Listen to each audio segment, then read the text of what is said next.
नमस्कार दोस्तों, लक्ष्मी ज्ञान साधना चैनल में आपका स्वागत है। स्त्रियों की 3 इच्छा कभी पूरी मत करना, वरना राजा से भिखारी बन जाओगे। तो आज की कहानी बहुत ही ज्ञानवर्धक है। दोस्तों, इस कहानी को पूरे ध्यान से सुने। स्त्रियों की कौन सी ये 3 इच्छाएं हैं जो पुरुषों को कभी पूरी नहीं करनी चाहिए। वीडियो को शुरू करने से पहले जो लोग हमसे नए जुड़े हैं, जो लोग हमारे चैनल पर पहली बार आए हैं, उनसे निवेदन है, कृपया करके हमारे चैनल को सब्सक्राइब करें। चलिए दोस्तों, शुरू करते हैं आज की कहानी। तो एक नगर में श्यामलाल नाम का एक सेठ रहता था। उस सेठ के यहाँ किसी भी चीज की कमी नहीं थी। उस सेठ के घर में परमात्मा का दिया हुआ सब कुछ मौजूद था। सेठ की बहुत सुंदर पत्नी थी। उस सेठ का एक बहुत ही आज्ञाकारी बेटा था। उसका बेटा 10 वर्ष का था। उसके घर में बहुत अच्छा, बहुत ठीक ठाक चल रहा था। एक दिन की बात है, उसके परिवार पर शनिदेव की कुदृष्टि पड़ गई। जब उस परिवार पर शनिदेव की कुदृष्टि पड़ी तो श्यामलाल के घर की खुशियां ऐसे चली गईं जैसे हवा में रेत उड़ जाता है। शनिदेव की दृष्टि से श्यामलाल और उसकी पत्नी किसी बीमारी से बहुत बीमार पड़ गए। जब दोनों ही पति पत्नी एक साथ बीमार पड़ गए तो श्यामलाल का पुत्र अपने पिता की ऐसी हालत देखकर बड़ा ही घबराने लगा। श्यामलाल का पुत्र केवल 10 वर्ष का था। वो बच्चा अपने माता पिता की बीमारी के बारे में चाह कर भी कुछ नहीं कर पाया। उन दोनों की बीमारी में सेठ और सेठ की पत्नी का एक दिन देहांत हो गया। जब उस नन्हे से बालक के माता पिता गुजर गए, उसके सर से माता पिता का साया उठ चुका था। माता पिता के गुजरने के बाद वो नन्हा सा बालक बिल्कुल अनाथ हो गया। लेकिन उस छोटे से बालक की बेशक उम्र कम थी, लेकिन उसके अंदर धैर्य और लगन की कोई कमी नहीं थी। उस नन्हे से बालक चंद्रमोहन ने मुसीबत की घड़ी में डटकर सामना किया और ऐसी कठिन परिस्थिति में उस चंद्रमोहन ने बिल्कुल भी हार नहीं मानी। इस तरीके से वो नन्हा सा बालक अपने माता पिता के ही बिना जीवन यापन करने लगा। समय बीता और समय बीतने के साथ ही साथ चंद्रमोहन कुछ जवान हुआ। जब वो 20 वर्ष का हुआ, एक दिन चंद्रमोहन ने अपने मन में विचार किया, यदि मैं अपने माता पिता के धन का इसी तरह से प्रयोग करता रहा तो वो दिन दूर नहीं होगा जो मेरे पास एक भी फूटी कौड़ी नहीं बचेगी। दोस्तों, जब चंद्रमोहन के मन में ऐसे विचार आने लगे, क्यों ना इस धन में वृद्धि की जाए। कुछ विचार करके चंद्रमोहन ने एक योजना बनाई। उसकी योजना ये थी कि मैं इस बचे हुए धन से दूसरे नगर जाकर कुछ व्यापार शुरू करूं और व्यापार के द्वारा पैदा किए गए पैसे से अपनी इस गरीब हालत को पहले से सही कर लूंगा। जब मेरी आर्थिक स्थिति सही हो जाएगी, जब मैं सुंदर राजकुमारी के साथ विवाह कर लूंगा। ऐसे विचार जब चंद्रमोहन के मन में आए, इन विचारों को पूरा करने के लिए चंद्रमोहन के पास जितना भी रुपया पैसा था वो एक पोटली में बांध लेता है और उस पोटली को लेकर दूसरे शहर में व्यापार शुरू करने के लिए चल देता है। चंद्रमोहन को चलते चलते सुबह से दोपहर हो जाती है। जब दोपहर हुई तो सूर्यदेव अपनी पूरी चमक पर आए। सूर्यदेव की गर्मी की वजह से उसे चलना बहुत ही मुश्किल हो गया। तो चंद्रमोहन अपनी थकान मिटाने के लिए एक पेड़ के नीचे आराम करने के लिए बैठ जाता है। चंद्रमोहन बैठे बैठे एक विचार करने लगता है, क्यों ना मैं इस पेड़ के नीचे थोड़ी देर बैठकर आराम कर लेता हूँ, जिससे मेरी थकान मिट जाएगी और मुझे थोड़ा आराम भी मिल जाएगा और कुछ धूप भी कम हो जाएगी। ये सोचकर चंद्रमोहन आराम करने लगता है और अपने पैसों से भरी पोटली को अपने सिर के नीचे रखकर उस वृक्ष के नीचे लेट जाता है। ठंडी ठंडी हवा भी लग रही थी और उस वृक्ष की घनी छाया भी थी। उस वृक्ष की छाया में चंद्रमोहन की ना जाने कब आंख लग गई। कुछ घंटों बाद चंद्रमोहन की आंख खुली तो उसने अपने आप को डाकुओं के पास देखा। डाकुओं के सरदार ने चंद्रमोहन से कहा, जो कुछ भी तेरे पास है चुपचाप हमारे हवाले कर दे। यदि तू हमारी बात नहीं मानेगा या हमारी आज्ञा का उल्लंघन करेगा तो हम तुझे यहीं पर मारकर तेरी कहानी ही समाप्त कर देंगे। डाकुओं के सरदार के वचन जब चंद्रमोहन ने सुने तो इस बात को सुनकर चंद्रमोहन सोचने लगा, यदि इन्होंने मुझे मार दिया तो मेरी कहानी यहीं पर समाप्त हो जाएगी। इससे तो अच्छा है मैं अपना सारा धन इन डाकुओं को दे देता हूँ और इस धन को देकर अपनी जान बचा लेता हूँ। यदि मैं जीवित रहा तो और भी धन कमा लूँगा। ये सोचकर उसके पास जो भी धन था वो सभी धन उसने डाकुओं को दे दिया। डाकू उसका सारा धन लेकर वहां से चलते बने। डाकू तो चले गए, लेकिन डाकू जाते जाते उस चंद्रमोहन को कंगाल बना गए। ये घटना घटी तब तक उस जंगल में चंद्रमोहन को शाम हो गई और धीरे धीरे शाम होने लगी। शाम होते ही उस भयानक जंगल में अंधेरा छा गया। जब चंद्रमोहन ने आगे बढ़ने की सोची, लेकिन ये सोचकर वो रुक गया। लेकिन शाम के समय जीव जंतु अपने भोजन के लिए निकलते हैं। यदि रात्रि के समय जंगल में आगे बढ़ा तो कोई जंगली जानवर मुझे अपना शिकार बना लेगा। यदि मैं थोड़ा आगे भी बढ़ा, मुझे अपने प्राणों से हाथ धोने पड़ेंगे। इससे तो अच्छा है मैं रात को इसी वृक्ष पर चढ़कर अपनी जान बचा लूं और फिर सुबह होते ही यहाँ से शहर की ओर चलूं।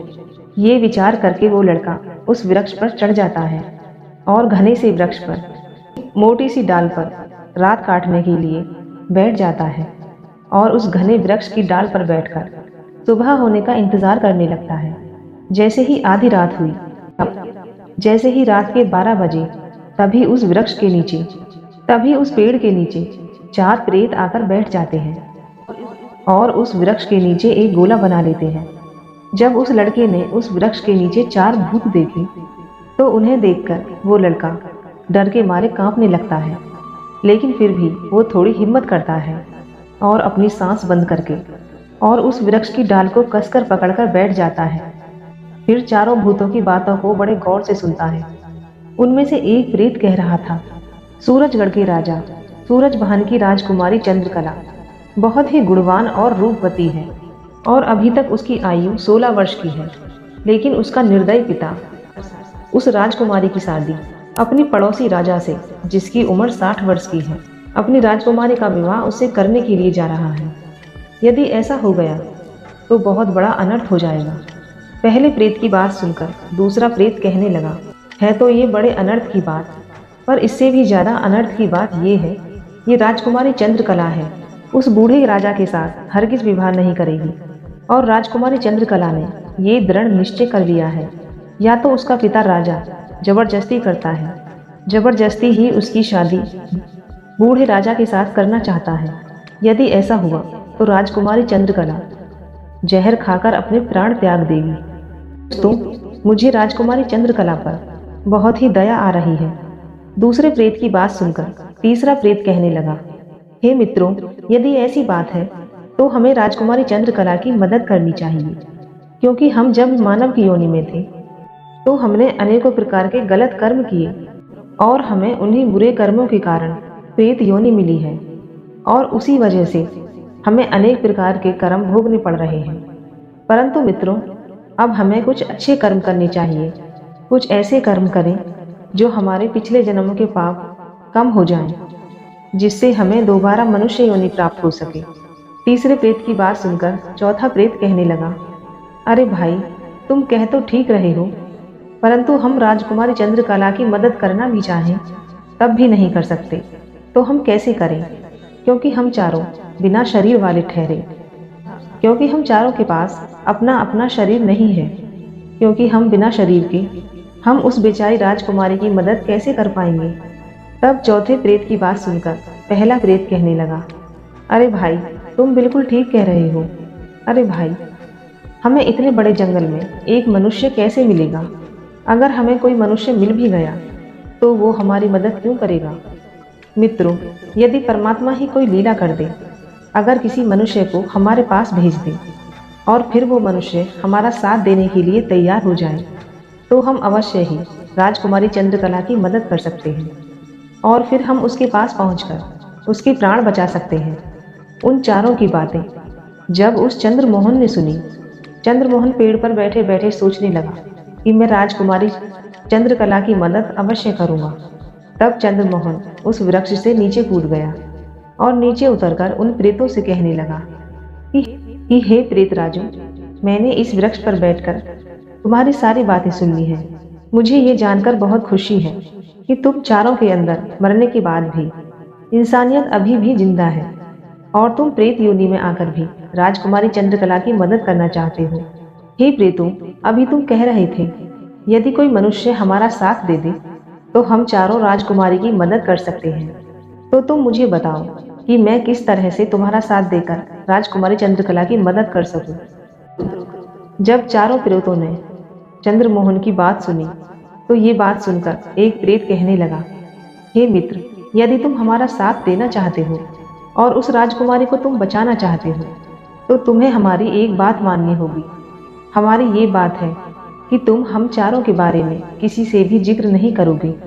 यदि जाने अनजाने में अगर किसी को भी कुछ भी बता दिया तो उसी क्षण राजकुमारी चंद्रकला की मृत्यु हो जाएगी। यदि तुम्हें हमारी ये शर्त मंजूर है तो तुम हमें बताओ। तब प्रेतों की बात सुनकर तो चंद्रमोहन कहने लगा, हे प्रेतों, मुझे ये तुम्हारी शर्त मंजूर है और मैं तुम्हें वचन देता हूँ, मैं तुम्हारे बारे में किसी से कोई जिक्र नहीं करूँगा। चंद्रमोहन की ऐसी बात जब उन चारों प्रेतों ने सुनी तो चारों प्रेत चंद्रकला की मदद करने के लिए तैयार हो गए और उन चारों भूतों ने चंद्रमोहन को अपने जादू से राजा जैसे वस्त्र पहना दिए। अपनी शक्तियों के द्वारा राजसीय वस्त्र चंद्रमोहन को पहना दिए। इसके बाद चारों प्रेतों ने अपनी माया से 5 घोड़ों की उत्पत्ति की। उन 5 घोड़ों में से एक घोड़ा चंद्रमोहन के लिए तैयार किया और चारों घोड़ों पर चारों प्रेत बैठ गए और 5 घोड़ों पर बैठकर सूरजपुर राज्य में चले गए। वो चारों प्रेत और सेठ का पुत्र जब राजकुमारी चंद्रकला के महलों में पहुंचे तो वो चारों प्रेत महल के बाहर ही खड़े हो गए और वो राजकुमार बना हुआ चंद्रमोहन महल के अंदर राजकुमारी चंद्रकला के पास चला गया। राजकुमारी चंद्रकला अपने शयन कक्ष में अकेली बैठी हुई थी। सुबह होने का इंतजार कर रही थी और मन में सोच रही थी, यदि मेरे पिताजी मेरी शादी उस बूढ़े राजा से करेंगे तो मैं जहर खाकर अपने प्राण त्याग दूंगी। इधर चंद्रमोहन जब राजकुमारी के सामने पहुंचा तो चंद्रमोहन को देखकर वो राजकुमारी कहने लगी, हे नौजवान राजकुमार, तुम कौन हो और तुम मेरे शयन कक्ष में कैसे प्रवेश कर गए। राजकुमारी की ये बात सुनकर राजकुमार चंद्रमोहन कहने लगा, हे राजकुमारी, मेरा नाम चंद्रमोहन है और मैं यहाँ तुम्हें ले जाने के लिए आया हूँ। मुझे तुम्हारे बारे में सब कुछ मालूम है। तुम्हारा निर्दयी वो दुष्ट पिता तुम्हारा विवाह उस बूढ़े राजा के साथ करना चाहता है और इसी वजह से तुम प्राण देने की सोच रही हो। इसीलिए हे राजकुमारी, मैं तुम्हारी मदद करने के लिए यहाँ आया हूँ। चंद्रमोहन बहुत सुंदर था और चंद्रमोहन को उन प्रेतों ने राजसीय वस्त्र पहना दिए थे। उससे चंद्रमोहन की सुंदरता में और भी 4 चांद लग गए थे। उन राजसीय वस्त्रों में वो बिल्कुल राजकुमार जैसा लग रहा था। जब चंद्रमोहन ने राजकुमारी चंद्रकला से ऐसी निवेदन भरी बात कही तो राजकुमारी चंद्रकला चंद्रमोहन पर मोहित हो गई और राजकुमारी चंद्रकला चंद्रमोहन के साथ चलने के लिए तैयार हो गई। उसके बाद चंद्रसेन ने राजकुमारी चंद्रकला को अपने घोड़े पर बैठाया हुआ और आकाश मार्ग से होता हुआ राजकुमारी चंद्रकला को लेकर चलता बना और पीछे से उसके चारों प्रेत भी आने लगे। चंद्रमोहन चंद्रकला को लेकर उसी जगह पर पहुंच गया जहां पर वो उन प्रेतों से मिला था। उसके पीछे पीछे चारों प्रेत भी वहां पहुंच गए। वो चारों प्रेत चंद्रमोहन को दिखाई दे रहे थे, लेकिन राजकुमारी चंद्रकला उन प्रेतों को नहीं देख पा रही थी। फिर उन चारों प्रेतों ने चंद्रमोहन से कहा, अब तुम इस राजकुमारी चंद्रकला को लेकर अपने नगर चले जाओ और इस राजकुमारी के साथ विधि पूर्वक विवाह करके अपना सुखी जीवन बिताओ। और इसके बावजूद यदि तुम्हें किसी भी चीज की जरूरत पड़े तो इसी वृक्ष के पास आकर हमें याद कर लेना, हम तुम्हारी मदद करेंगे। प्रेत चंद्रमोहन से कहने लगे कि तुम हमारी उस बात का हमेशा ध्यान रखना जो हमने तुम्हें पहले बताई थी। दोस्तों, इतना कहकर वो चारों प्रेत वहां से अदृश्य हो जाते हैं। चंद्रमोहन अपनी राजकुमारी को लेकर अपने नगर वापस लौटने लगता है। जब राजकुमारी चंद्रकला चंद्रमोहन के घर पर पहुंची तो उसे ये देखकर बड़ा ही आश्चर्य हुआ कि वह जिसे राजकुमार समझ रही थी वो कोई राजकुमार नहीं है, बल्कि एक साधारण मनुष्य है। वो जिसके साथ आई है वो तो बहुत गरीब है, उसका घर भी टूटा फूटा और कच्चा है। लेकिन दोस्तों, अब राजकुमारी चंद्रकला कर भी क्या सकती थी। यदि वापस अपने पिता के यहाँ जाए तो उसका दुष्ट पिता उसका विवाह बूढ़े राजा के साथ कर देगा। इससे तो अच्छा है मैं इसी राजकुमार के साथ रहूं। इस प्रकार वो राजकुमारी चंद्रकला चंद्रमोहन से विवाह कर लेती है और विवाह करने के बाद चंद्रमोहन के साथ बहुत हंसी खुशी रहने लगती है। जब राजकुमारी चंद्रकला को रहते रहते 6 महीने लगभग गुजर गए तो राजकुमारी चंद्रकला सोचने लगती है, कहाँ मैं अपने सुंदर से महलों में रहती थी और मैं कहाँ चंद्रमोहन की बातों में आकर इस गरीब के घर में आ गई। जब चंद्रमोहन ने अपनी पत्नी को परेशान देखा तो राजकुमारी चंद्रकला को वो देखकर समझ गया कि भला राजकुमारी चंद्रकला क्यों परेशान है। तो चंद्रमोहन को उन प्रेतों की बात याद आने लगी जो उन्होंने चंद्रसेन से चलते हुए कही थी, जब तुम्हें कोई परेशानी पड़े तो हमें याद कर लेना। तो उसी रात चंद्रमोहन उसी जगह पहुंच जाता है जहां वो उन प्रेतों से पहली बार मिला था। जैसे ही उसने चारों प्रेतों का स्मरण किया वैसे ही वो चारों प्रेत उसके पास प्रकट हो गए और चंद्रमोहन से पूछने लगे, क्या बात है मित्र, तुमने हमें कैसे याद किया। तो चंद्रमोहन कहने लगा, हे प्रेतों, मैंने आपके कहने से राजकुमारी चंद्रकला से विवाह किया था। हे प्रेतों, राजकुमारी चंद्रकला मेरी आर्थिक स्थिति को देखकर बहुत ही परेशान है, इसलिए हे प्रेतराजो, मेरा आपसे निवेदन है, कृपया मेरे घरों को तुम राजमहलों की तरह बना दो और जो कुछ भी राजमहलों में होता है वो सब कुछ मेरे घरों में उपस्थित करा दो। तो प्रेतों ने उत्तर दिया, ठीक है चंद्रमोहन, अब तुम अपने घर चले जाओ, हम अपनी शक्तियों के द्वारा हम तुम्हारे घर को राजमहलों की तरह बना देंगे। इतना कहकर वो चारों प्रेत अंतर्ध्यान हो जाते हैं। उन प्रेतों के अंतर्ध्यान होने के बाद इधर चंद्रमोहन अपने घर लौटने लगा और जैसे ही चंद्रमोहन अपने घर पहुंचा तो उसे ये देखकर काफ़ी खुशी हुई कि उन प्रेतों ने उसके पहुंचने से पहले ही उसके टूटे हुए घर को आलीशान महल बना दिया। इधर जैसे ही राजकुमारी चंद्रकला की नींद टूटी, उसने जैसे ही अपने आप को राजमहल में पाया तो वो अपने पति चंद्रमोहन से पूछने लगी, हे स्वामी, कैसे रातों रात तुमने इस टूटे घर को महल में बदल दिया। तब अपनी पत्नी की बात सुनकर चंद्रमोहन कहने लगा, हे रानी, ये कुछ राज की बातें हैं, मैं ये बात तुम्हें नहीं बता सकता।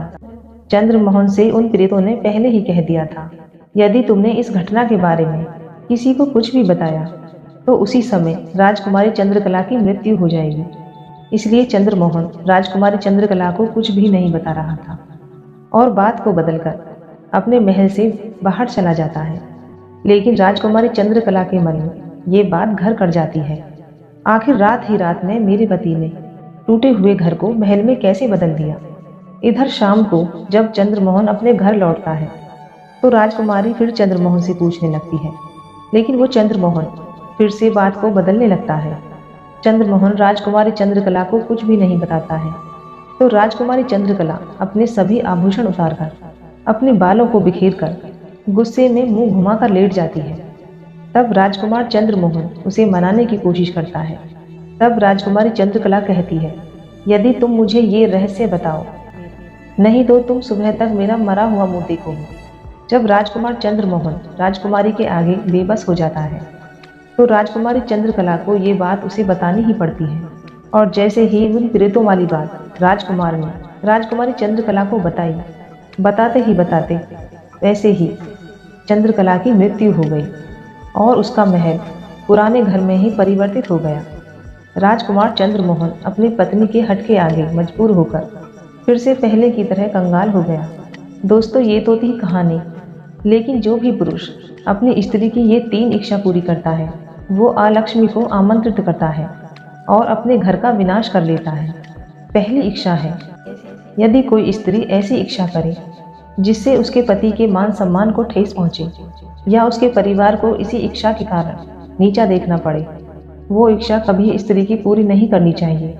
स्त्री की दूसरी इच्छा, जिस हट से पति के प्राण जाने की संभावना हो या फिर उस इच्छा के कारण पति पर कोई मुसीबत आ जाए, तो पुरुष को ऐसी इच्छा कभी पूरी नहीं करनी चाहिए। तीसरी और अंतिम इच्छा है, ऐसी इच्छा भी कभी पूरी नहीं करनी चाहिए जिससे परिवार का विनाश हो और परिवार बिखर जाए। यदि कोई स्त्री ऐसी कामना करती है, ऐसी हट कभी स्त्री की पूरी नहीं करनी चाहिए।